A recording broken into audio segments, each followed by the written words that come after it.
Hello and welcome to the first of many things to come with this podcast, I hope. So welcome to V12, a new F1 podcast, at least in this space. And yeah, by five guys. I'm Theo, and I'm joined with Noah, one of the others involved in the project. So yeah, welcome, Noah. Hi guys. Hope you're all doing well. Excited to talk about all the week's action and stuff and summer break at some point in further episodes and Oscar Piastri and the Volkswagen Group and all that stuff. But yeah, it's going to be good fun. I hope you guys enjoy. Again, I hope we don't get involved with any contract negotiations with Otmar Safnauer or Mark Webber, because at this point, knowing contract negotiations, we'll be here all day. So Noah, I just want to do a quick introduction for the listeners and the watchers at home, to basically see what V12 Society is about. So, do you want to give us a quick rundown of what the actual concept of V12 Society was? Yeah, so I mean, about during COVID, I made a group chat full of maybe 15 F1 people I knew, fans. I mean, just before, obviously, it kind of exploded thanks to Max and Lewis's title fight. So just every week would be the same, just messaging, constant debates. Who's better, Schumacher, Hamilton, Senna, Prost, the usual ones. And yeah, just kind of I think it's come from that. Want to air our opinions because I think some of these are the hot topics, and generally it's just good fun, good laughs all around. There's definitely a bit of a gap in the market. If you like the podcast, you've got WTF1, which does more technical side of things, and then you've got some of the other ones, some certain people who don't know anything about a podcast. They know who they are. Like controversial start to begin with. And they do podcasts as well, and they make me upset. But there's a middle ground here. We're going to have some fun with it, and we're going to be controversial because that's what gets views. I think just a side note on the whole group chat thing, I've got to be thankful for Noah because again the five of us, Noah, me, Raj, Alistair, and then James. That's how we all met, and I'm just glad that I have these five mates that I can talk to F1 with, and now we're starting a podcast together. Unfortunately, me and Noah could be the only ones to do the introduction video today. However, you'll get to know the three others and us more as the journey continues. There'll also be introduction videos before FP1 for the Dutch Grand Prix this weekend. So look forward to get to know us a bit more. And yeah, I think Noah said it perfectly. I think V12 is just an evolution of our F1 group chat. And I think the five of us who survived the group chat, they've all decided to make a podcast. So yeah. So I think because you're here, Noah, we'll start and we'll ask you a few questions to get to know you more because you're on the introduction video. So let's start off this uncontroversially. Who's your favorite driver? We're gonna hear this a lot. My favorite driver, of course, is the GOAT. No question about it, Lewis Hamilton. I mean, I started watching F1 in 2007, so I've grown up with the sport with him. He is my driver. When he goes, I don't think I've emotionally prepared myself for that yet. I haven't found myself a replacement for him. Or maybe it'll be George Russell. We don't know, but yeah. I mean, yeah, Lewis Hamilton for sure. I mean, self-explanatory, GOAT. Yeah. So why would I support anybody else? Then a quick follow-up question. I don't think this needs much explanation. I think I can already guess what your answer is going to be. But who is your favorite team? Actually, it's going to be Mercedes, obviously. But I feel like what you'll find with most of the guys, because they're all pre-Drive to Survive fans, we all kind of have. We don't follow maybe one team. We all have like multiple teams we like, and we all like the drivers. I'm wearing a Ferrari like top. Like if this was a modern F1 fan from 2021 onwards, like you wouldn't see that. Like it would be like ridiculous. But I think you'll see with all the guys, like we all have our favorites. We all do like other teams as well. But Mercedes is obviously the team I'm supporting in the championship. Yeah. Oh yeah, constructive dominance until the new hybrid era, let's say. Pain. Follow-up question, just to get to know you on a more controversial level. What are your feelings on Michael Massey? Oh, geez. I mean, I think I've had time. You knew I had to ask that. You knew I had to ask that. I've had time to kind of like think about it more. I mean, obviously, like, no one can understand the situation he's been in with like doing effectively back-to-back seasons, all of that pressure of, I think we'll never get a championship like that ever again. You're never going to get drivers who are on equal points, probably in my lifetime anyway, on the last race of the season. So for him, I understand the pressure, but fundamentally he made different rules just to suit a team. And I'm not going to say that like this is 100%, but it wouldn't surprise me if Red Bull paid Michael Massey. It wouldn't. I'd have to say it. Like, it was completely out of the blue. Like, it completely went against all like the regulations, and ironically all of the information we were given before the Dubai Grand Prix about like what would happen if there was a safety car, what happens if they're equal on points or they both crash out. So yeah, I mean, it is what it is now. I mean, I still get nightmares and flashbacks, so Don't we all? I'll ask you this though, just did it make it a better entertainment product, that final Grand Prix? Yeah, I mean, I always kind of thought that.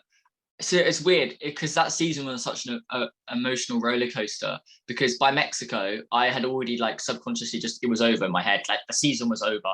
I was like, there's no way they're coming back from this, Mercedes. So in my head, Max had won it. I was like, okay, hopefully Mercedes wins the Constructors' Championship. Like, fair play to Max. Like, there's been controversial moments, but Lewis has actually had a bit of a tough start to the year. He's made mistakes and stuff. Like, it is what it is. Maybe he'll retire. He seems a little bit off, maybe. And then, yeah, I mean, then he just came out swinging. I mean, do we need to talk about Brazil, No. Qatar, like, and then it got to Dubai, and I was like, oh my God, this is possible. And I think that it in itself made it amazing. But of course, I think realistically, having a different world champion on the grid, something fresh to rebrand a fresh new era, of course, is a better marketing thing.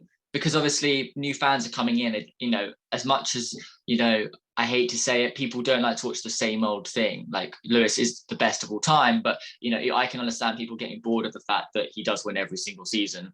And I can understand why that is now attractive to have, the old GOAT and then the young new hotshot driver every season. But obviously this year it hasn't really happened. So, yeah.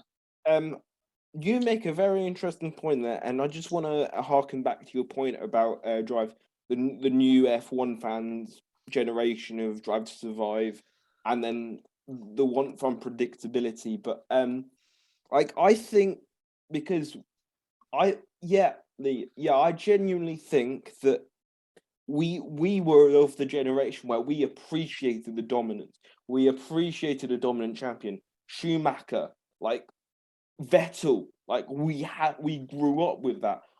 I came back because I came into F1 in around 2010, 2011, prime Sebastian Vettel, and I got easily fed up of Vettel by 2014. I'll be honest, I was I did not like Vettel, and until his move to Ferrari, I just looked back and I appreciated the product of work, the CV, and I know it's kind of cheesy, but Lewis Hamilton had this quote that's always on TikTok, always on Reels, that says, "I'm making a masterpiece. I haven't quite finished it."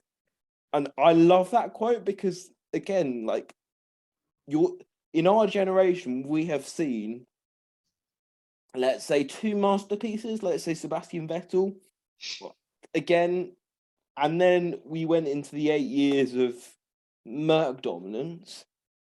But yeah, so we've seen two masterpieces, and I think this new Drive to Survive fans, they don't like. I think what Drive to Survive did is that it made F1 look like it was more competitive at the time than it actually was, and then and then the fans thought that because it looked as an entertainment product to be like there's an opportunity for everyone, when actually it was being dominated by Merc, and there was an ability for Red Bull to push for a competitive podium at the time, then I guess that's where you get this generation of wanting more winners and wanting this Ferrari redemption story, wanting this McLaren redemption story, let's just say. But yeah, I agree to your point. I think this new generation of fans don't really appreciate dominance, and I don't really care if that's a hot take. I think it just compares the mindset of what F1 is as a product, because again, F1 isn't a sports league. Like, what? Again, it doesn't provide. It can provide you drama. It can provide you storylines, but for fans that have come in, especially American fans, the NFL, the NBA, NHL, like they've come in and have wanted a like sporting LeBron James, Michael Jordan type storyline to their F1 experience, and I guess that's what they've got now because of what happened with Dubai last year. But we'll see what happens. Any further comments on this new generation of fans? I mean, I think that Drive to Survive has its benefits. Like, I think the amount of new fans there are and people I've been friends with who are now just like watching it, it's good fun. And I do enjoy talking about the sport to them. But I think we've moved out of the era, and for good or for worse, like we've moved out that era of maybe always talking about the technical rules and stuff like that. And we still do, but I feel like it is more focused on what team social media does this week, or what controversial meme they put out, or it's moved away from maybe the statistics and the data, and the general fan base kind of is in here for the experience. They want to experience an F1 driver and that lifestyle they live. I don't think it's necessarily about always the driving now. I mean, if it was, like I'd say the most popular Drive to Survive driver is Daniel Ricciardo. Just to be completely honest, he's not that good of a driver currently, and he's not in that much good of a team. But what he did well is show a really good lifestyle, and he's very active on social media. And the drivers who aren't so popular from that Drive to Survive era, the Max Verstappens, maybe Lewis a little bit, but those sorts of drivers, the kind of the elite level drivers, they haven't obviously got the same level, because let's be completely honest, they are probably a little bit more busy winning championships, which is harsh to people like Daniel and stuff. But let's be completely honest, like the drivers who are at the highest level of F1 haven't actually been really shown on Drive to Survive. Like, really, let's be completely honest. Alonso hasn't, Seb hasn't, Lewis hasn't, Max hasn't.